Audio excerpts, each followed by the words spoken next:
Ons is besig met 'n reeks oor die metamorfose van ons denke. In hierdie lering gaan ons spesifiek stil staan by die metamorfose van ons verstaan van geloof. En ek dink dit vra nogal 'n kopskuif. Maar laat die Heilige Gees toe om met jou te werk.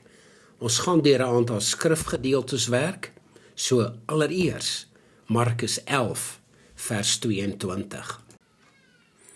Onder die protestante is sola scriptura die oppergesag van die skrif. Die skrif word selfs bo Jesus geplaas. So as dit letterlik daar staan, dan is dit so. Maar dis gevaarlik. Markus 11 vers 22, Jesus antwoord en sê vir hulle, julle moet geloof in God hê. So, julle moet geloof in God hê, beteken dat die onderwerp, en is in hierdie geval julle, die geloof moet hê. Maar kom ons kyk wat sê die Griekse teks. Die Grieks sê nie, julle moet geloof in God hê nie. Maar wat sê die Grieks dan wel? Jesus antwoord en sê vir hulle, julle moet geloof van God hê. Die geloof van God is 'n genitief konstruksie. En dit klink na 'n baie moeilike taalkunde les. Maar die genitief beteken eenvoudig gestel iets wat besitting aandui. Daar staan dus eintlik, julle moet die geloof van God hê. En dit verander alles. Dan is geloof die besitting van God. Dis dus God se geloof. En dit het niks met ons te doen nie. Dis radikaal, want dit neem die prestasie geheel en al van ons af weg. Ek herhaal weer die omskrywing van die genitiefkonstruksie. Die genitief dui op besitting. Sommige genitiefkonstruksies is reg uit die Grieks en Afrikaans vertaal, maar sommige nie. Ek het hulle vir jou aangedui deur in met van te verander. En die wat foutiewelik vertaal is, het elke keer met die geloof van Christus te doen. Ja, hy glo dit. Dit is sy geloof. Nou, hoekom die foutiewe vertaling? Ek spekuleer dalk, maar dit het beslis te doen met die feit dat die mens tog nie alles verniet kan kry nie. Hy moet iets doen. Galasiërs 2:16. Terwyl ons weet dat die mens nie geregverdig word uit die werke van die wet nie, maar alleen deur die geloof van Jesus Christus. Selfs ons het in Christus Jesus geglo, sodat ons geregverdig kan word uit die geloof van Christus en nie uit die werke van die wet nie, omdat uit die werke van die wet geen vlees geregverdig sal word nie. Galasiërs 2 vers 16 is 'n kragtige skrif om uit te wys dat alles die werk van hom is. Regverdigmaking en geloof. Alles wat ons self probeer, selfregverdiging en eie geloof, is gedoem tot mislukking. Die geloof van Christus lei ons tot geloof. Dis nie die werke van die wet nie. Hoekom nie? Want geen vlees sal ooit uit die werke van die wet geregverdig word nie. Geloof in is ons werke. Geloof van is sy werke.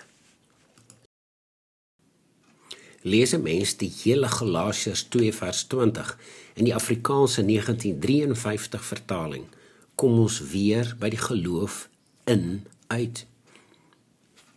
Ek is saam met Christus gekruisig en ek leef nie meer nie, maar Christus leef in my. En wat ek nou in die vlees lewe, leef ek deur die geloof in die Seun van God, wat my liefgehad het en homself vir my oorgegee het. Dis weer my eie poging. Ek moet die geloof in die Seun van God hê. En natuurlik is die vraag dan weer, maar wat sê die Grieks? Dis weer 'n genitief konstruksie. Dis die geloof van die Seun van God. Geloof waarvan hier gepraat word, is dus die besitting van die Seun van God. En wat ek nou in die vlees lewe, leef ek deur die geloof van die Seun van God. Nou, hoe is dit moontlik dat ons die vertaling so mis het? Want ons voel ons moet nog iets doen, maar ons kan nie. So kom ons som op. Dis Christus se geloof in my deur sy voltooide werk. Dit is wat ek nou in die vlees lewe. Wat glo die Seun van God? 1. Dat ek en jy saam met hom gekruisig is. Die Seun van God glo dat dit 2000 jaar gelede afgehandel is. 2. Dat ek en jy nie meer leef nie. Omdat ek en jy saam met hom gekruisig is, het ek en jy ook saam met hom gesterf. En is ek en jy ook saam met hom begrawe. 3. Dat ek en jy saam met Christus opgestaan het. En dit het op die 3de dag gebeur, die fees van die eerstelinge, opstandingssondag. Ek en jy het saam met die Seun van God uit die dode opgestaan. 4. Dat die Seun van God my en jou liefhet. Net soos wat Vader die Seun liefhet, het hy my en jou lief. 5.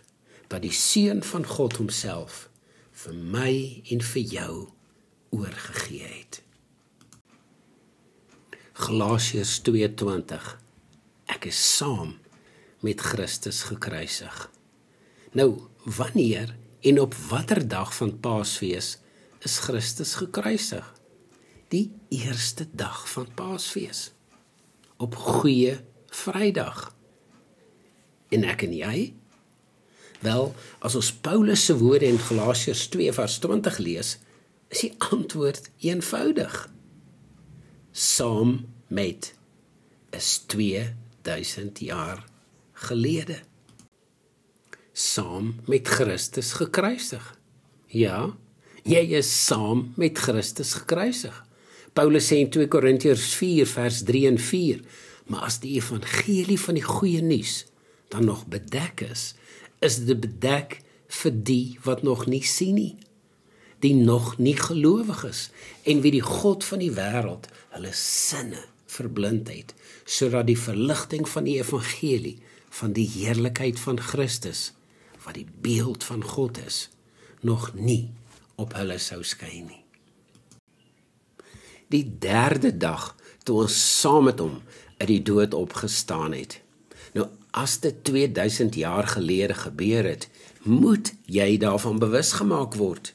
Jy het saam met hom uit die dode opgestaan. En dit is deur die profeet Hosea voorspel.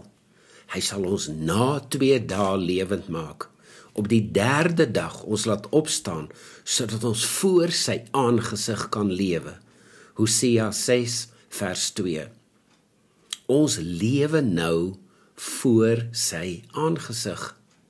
Heilige Gees, maak ons geestelike sintuie oop, dat ons Vader en Seun kan hoor, sien, ruik, proe en voel.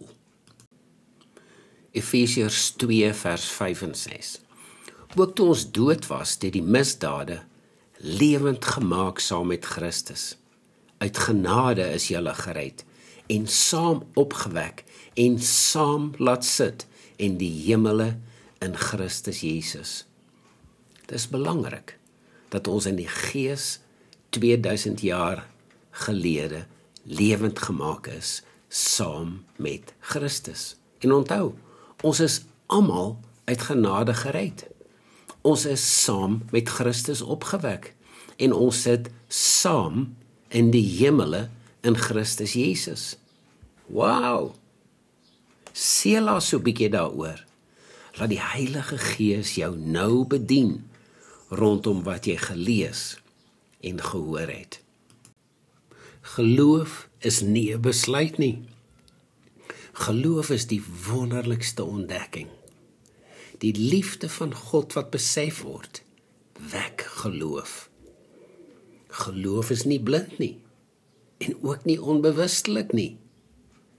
geloof, weet.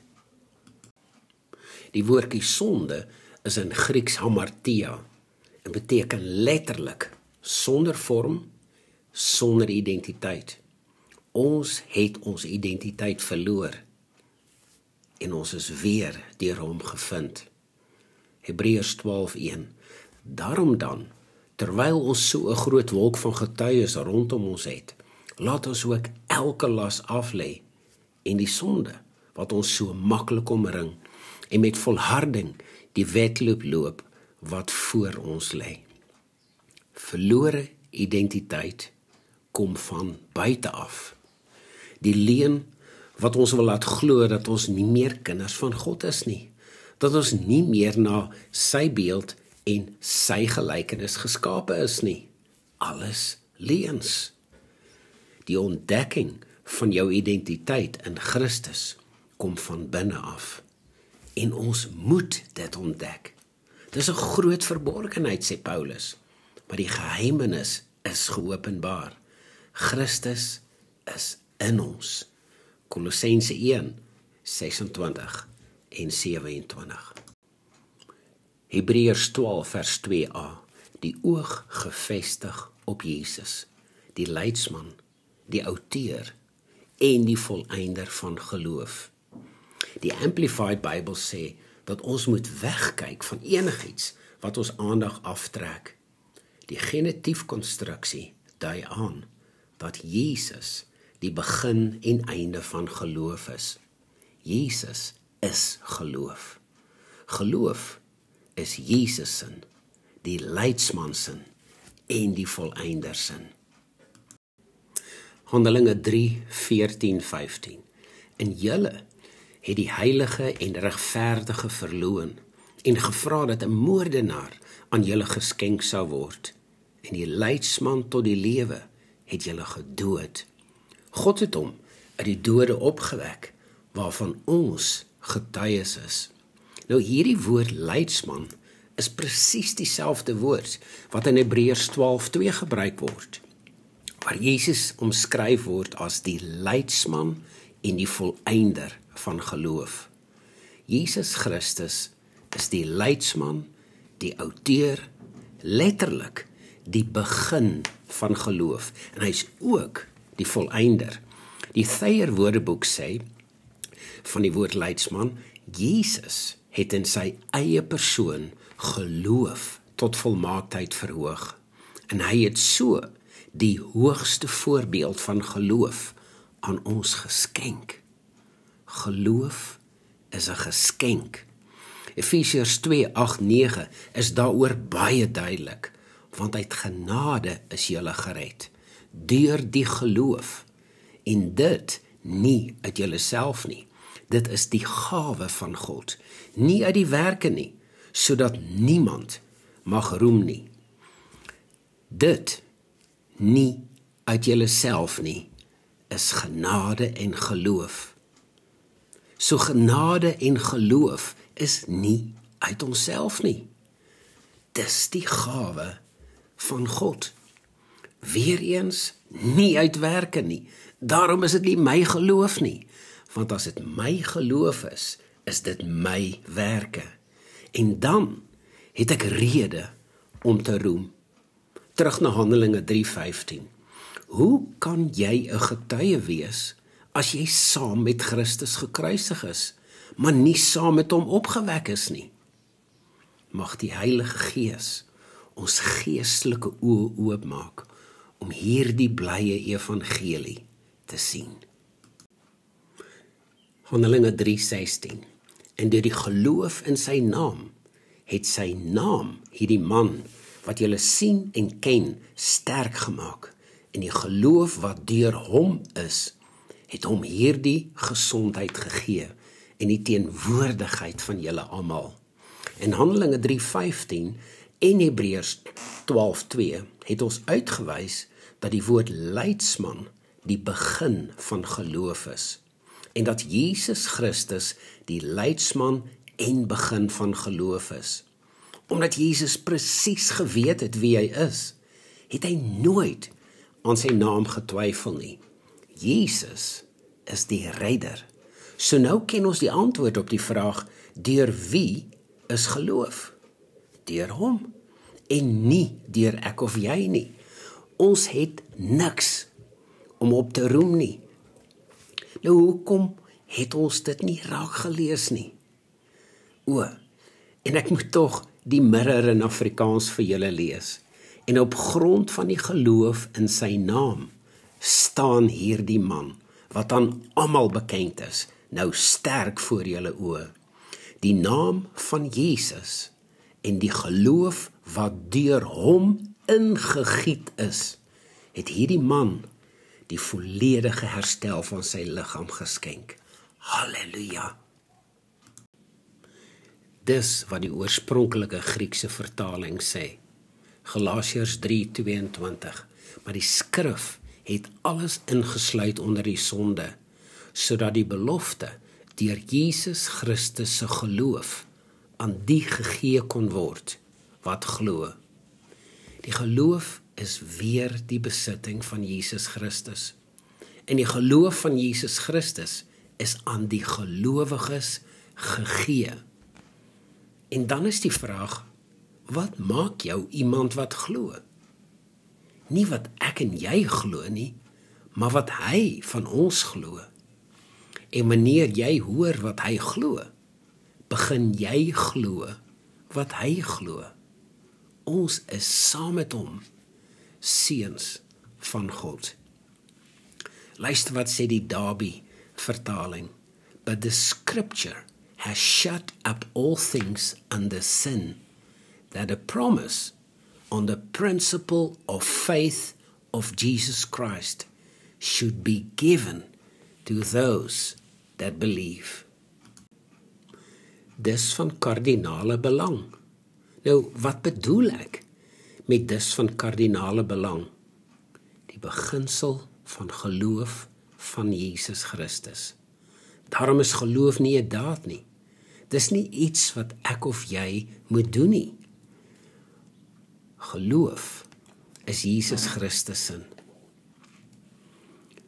So as ons verder in Galasiërs 3 gaan lees, moet dit voorop staan. Geloof is Jesus Christus. Galasiërs 3:23. Maar voordat die geloof gekom het, is ons onder die wet en bewaring gehou, ingesluit met die oog op die geloof wat geopenbaar sou word. Telkens kom dieselfde vraag na vore. Is die geloof 'n daad wat ek moet verrig, of is geloof 'n persoon met die naam van Jesus Christus? Natuurlik is geloof 'n persoon. Ons het dit nou reeds in talle skrifgedeeltes oor en oor uitgewys. Jesus Christus is geloof. Meer nog, hy is die openbaring van geloof. Galasiërs 3:24 en 25. Die wet was dus ons tugmeester na Christus toe, sodat ons geregverdig kan word uit die geloof. Maar, nou dat die geloof gekom het, is ons nie meer onder 'n tugmeester nie. Kyk hoe mooi werk Paulus. Die wet was ons tugmeester na Christus toe, sodat ons geregverdig kan word uit die geloof. Dit was ons eie poging, en altyd te vergeefs. Gelukkig begin vers 25 met die woordjie maar. Alles wat dus voor maar staan, word nou uitgevee. Die geloof het gekom, want Jesus het gekom. Ons is nie meer onder die tugmeester van die wet nie. Ons is nou onder die geloof van Christus. Halleluja! Met die agtergrond van onder andere Markus 11:22, Galasiërs 2:16, Galasiërs 2:20, Efesiërs 2 vers 5 en 6, Hebreërs 12 vers 1 en 2, Handelinge 3, 14 tot 16, Galasiërs 3, 22 tot 25, behoort die verstaan van Galasiërs 3, 26 eenvoudig te wees. Kom ons kyk na die skrif. Galasiërs 3:26. Want julle is almal kinders van God deur Christus Jesus se geloof. Hierdie is die slotvers rondom die uiteinde van geloof. Almal is kinders van God, want God glo dit. En Christus Jesus se geloof bevestig dit. Sommige bevraagteken dat almal is, omdat hulle meen dat elkeen self tot geloof in Christus Jesus moet kom. Soos ons reeds gesê het, ons is almal uit genade gered, deur die geloof. En dis die geloof van Christus Jesus. Ons het niks om op te roem nie eens 'n keuse nie.